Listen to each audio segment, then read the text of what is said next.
Hello प्यारे बच्चों, आज हम इस वीडियो में क्लास 10th का मैथ्स एक्सरसाइज 5 मतलब चैप्टर नंबर 5 स्टार्ट करेंगे। बच्चों आज नई एक्सरसाइज को शुरू करेंगे, तो ध्यान से देखें।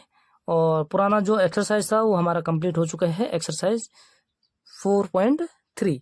तो आज शुरू करेंगे चैप्टर नंबर 5।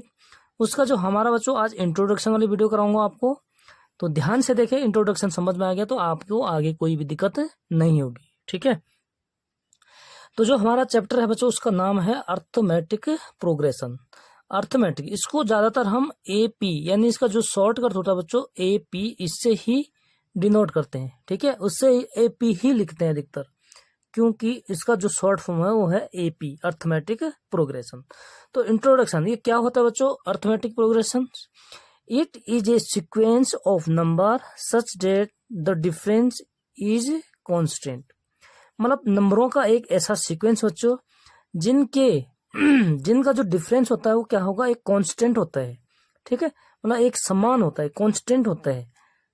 डिस्टेंस जो है क्या होता है, बराबर होता है। जिनकी डिफरेंस होता है वो बराबर होता है, बराबर, ठीक है, इक्वल होता है, उसको कहते हैं। समझ गए आप? और सीक्वेंस क्या होता है? सीक्वेंस की भी मैंने आपको परिभाषा यहाँ पे लिख दी है कि it is A set of number arranged in A definite order. एक डेफिनिट ऑर्डर होता है हमारा, जो नंबरों का एक सिस्टम होता है, ठीक है। उसको एक सेट, इसके जब हम एग्जांपल बताएंगे बच्चों आपको, तो आपके क्लियर समझ में आ जाएगा, ठीक है। जैसे हमारा एक सेट से नंबर का 1 2 3 4 5 100, ठीक है। नेक्स्ट दूसरा सेट हो गया जैसे 100 90 80 70 60। तो इनका जो डिफरेंस है बच्चों, ये क्या है, इक्वल है, समान है, ठीक है। इनको बोलते हैं हम कॉमन डिफरेंस, इसको हम डी से डिनोट करते हैं। देखिए जैसे हमारे पास क्या है, एक 1 2 3, ये एक सेट है नंबरों का, ठीक है, सीक्वेंस सेट। तो ये जो है लास्ट जो टर्म्स है हमारी, इनको टर्म्स बोलते हैं। जैसे ये 1 है first terms, 2 second terms, third terms, fourth terms, ये टर्म्स होते हैं, ठीक है। तो टर्म्स जो हमारा लास्ट टर्म्स है बच्चों, इसको हम ए एन भी कहते हैं, ठीक है, और एल से भी डिनोट करते हैं, ध्यान रखना, ठीक है। तो ये हो गया हमारा, ये क्या हो गया हमारा, ये हो गया हमारा एपी यानी अर्थमेटिक प्रोग्रेशन। हिंदी में कहते हैं बच्चों इसको जैसे समांतर श्रेणी, ठीक है। नेक्स्ट जैसे ये है हमारा, अब देखिए यहाँ पे तो आपका कॉमन डिफरेंस जो है क्या है, इक्वल है। और यहाँ पे देखिए बच्चों कॉमन डिफरेंस 2 2 2, ये हमारा जो ये सेट है ये क्या है, 2 का सेट है, ठीक है। तो इनका जो कॉमन डिफरेंस है ये क्या है बच्चों, 0 है। मतलब जो यहाँ पे डी है वो कितना है, 0 है। तो सब में जो है सेकेंड टर्म से फर्स्ट टर्म्स को, थर्ड टर्म से सेकेंड, और फोर्थ से थर्ड, एक एक टर्म्स को माइनस करते हैं, तो उसको वो होता है हमारा डी यानी कॉमन डिफरेंस, ठीक है। तो समझ गए आप अर्थमेटिक प्रोग्रेशन किससे कहते हैं, ध्यान से देखना बच्चों।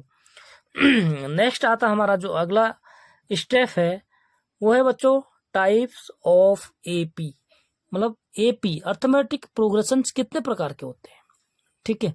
टाइप ऑफ एपी, तो फाइनिटी एपी, तो AP has limited terms called finite AP, ठीक है।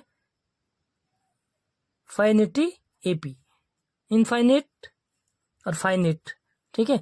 तो जिनको फाइनेट कहते हैं बच्चों, जिनके टर्म्स जो क्या होते हैं, लिमिट होती है, जिसके मतलब हमें पता है कि ये लिमिट है, ठीक है। सपोज हमारा जो ये फर्स्ट एग्जाम्पल दिया मैंने 1 2 3, तो ये कहाँ तक है बच्चों, लिमिट इसकी 100 तक है। तो ये होता है हमारा फाइनेट, फाइनेट एपी, ठीक।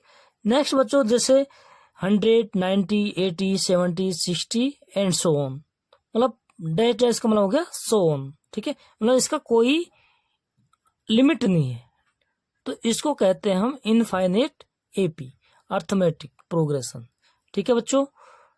फाइनेट क्या होता है, इनफाइनेट क्या हो गया, ये भी मैंने आपको बता दिया है, ध्यान रखना, आगे बहुत काम आएंगे बच्चों ये। नेक्स्ट है बच्चों हमारे पास जनरल फॉर्म ऑफ एपी।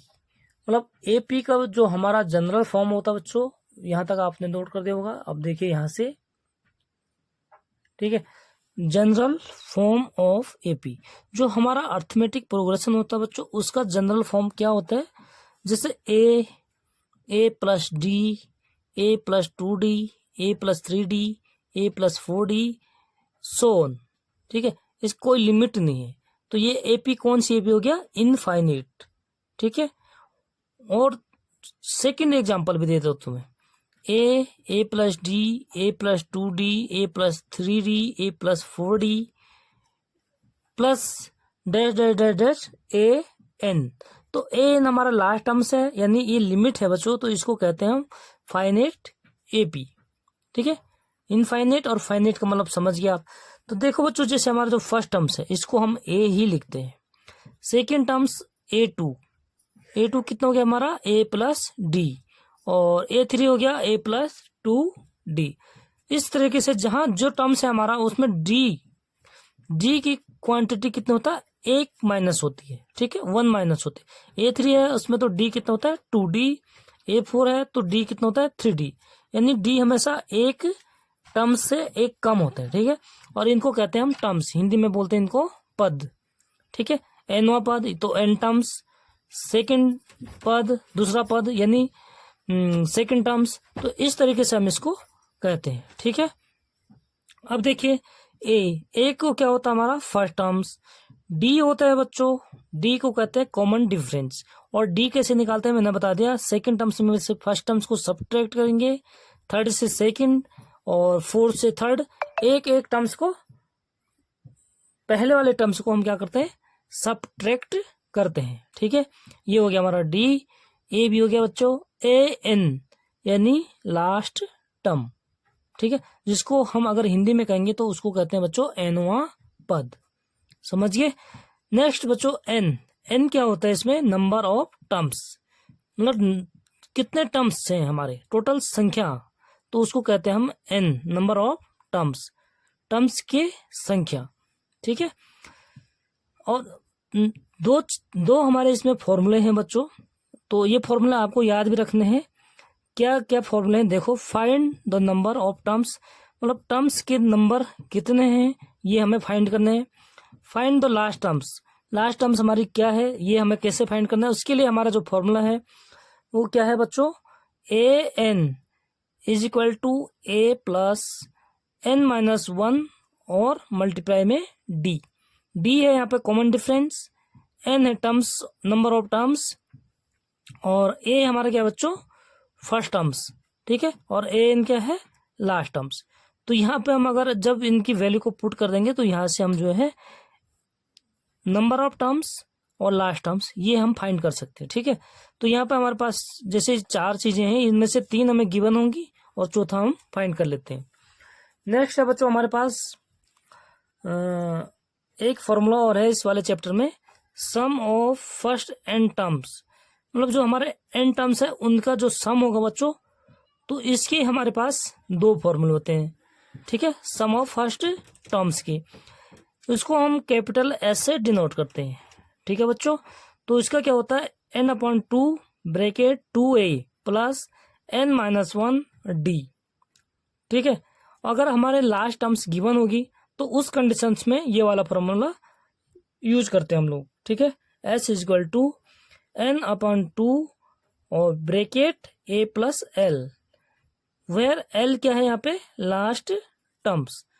तो उम्मीद करता हूँ बच्चों ये इंट्रोडक्शन आपकी समझ में आ गए होंगे। अगर कोई भी डाउट हो तो आप लोग कमेंट में अपनी प्रतिक्रिया जरूर रखें। मिलते हैं नेक्स्ट वीडियो में, तब तक के लिए बहुत बहुत धन्यवाद।